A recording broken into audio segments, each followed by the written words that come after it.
ভাষা শহীদদের স্মরণে জাতীয় প্রেস ক্লাবে আলোচনা সভার আয়োজন করে ঢাকা মহানগর দক্ষিণ জামায়াত ইসলামী।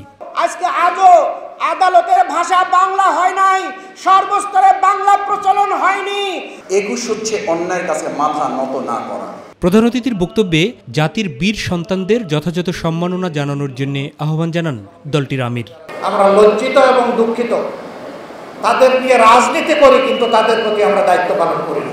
আফসোস, ইতিহাসের নায়কদেরকে সম্মান দিতে পারি না, উল্টা আমরা ইতিহাস বিকৃত করি। কিন্তু সেই ইতিহাসই আবার বড় নির্মম, এই ইতিহাস কাউকে ছাড় দেয় না। পট পরিবর্তনের পরে সাজানো মিথ্যে মামলায় কারাগারে থাকা মুসলিমদের মুক্তি দেওয়া হলেও জামাত নেতা এটিএম আজহারুল ইসলামের জামিন না হওয়ায় ক্ষোভ প্রকাশ করেন আমিরে জামাত। এই চ্যাপ্টারের অবসান হওয়ার পরে বাংলাদেশে এখন আবার কারো উপর জুলুম করা হোক, এটাকে এই জাতি মেনে নেবে?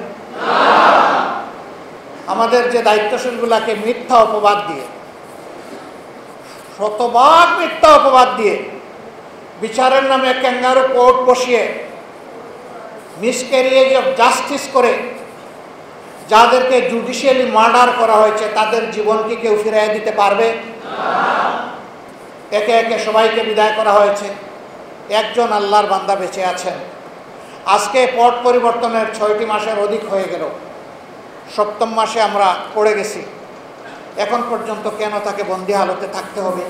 দেশে আর কোনো ফেসিবাদের স্থান দেয়া হবে না বলেও মন্তব্য করেন তিনি। আমরা রাষ্ট্রে কোনো বিশৃঙ্খলা সৃষ্টি করতে চাই না, কিন্তু আমাদের সাথে কেউ যদি খেলেন তাহলে আমরা কারো দাবার গুটি হব না। কেউ আমাদের সাথে খেলবেন এটা আমরা পছন্দ করি না, শুধু আমাদের সাথে না, এদেশের একজন নাগরিকের সাথেও যেন কেউ খেলাধুলা না করে। এর আগে পুরানা পল্টনে বিনামূল্যে স্বাস্থ্যসেবা কর্মসূচির উদ্বোধন করেন ডাক্তার শফিকুর রহমান। অন্যদিকে ডিপ্লোমা ইঞ্জিনিয়ার্স ইনস্টিটিউটে আন্তর্জাতিক মাতৃভাষা দিবসের আলোচনা সভার আয়োজন করে ঢাকা মহানগরী উত্তর জামায়াত ইসলামী। উর্দুর পক্ষে যারা দালালি করেছিল, বাংলা ভাষা রাষ্ট্রভাষা মর্যাদা চায় এটার বিরোধিতা করেছিল, তারা এই ইতিহাস বিকৃতি করেছে। মাহবুব সৈকত, মাই টিভি, ঢাকা।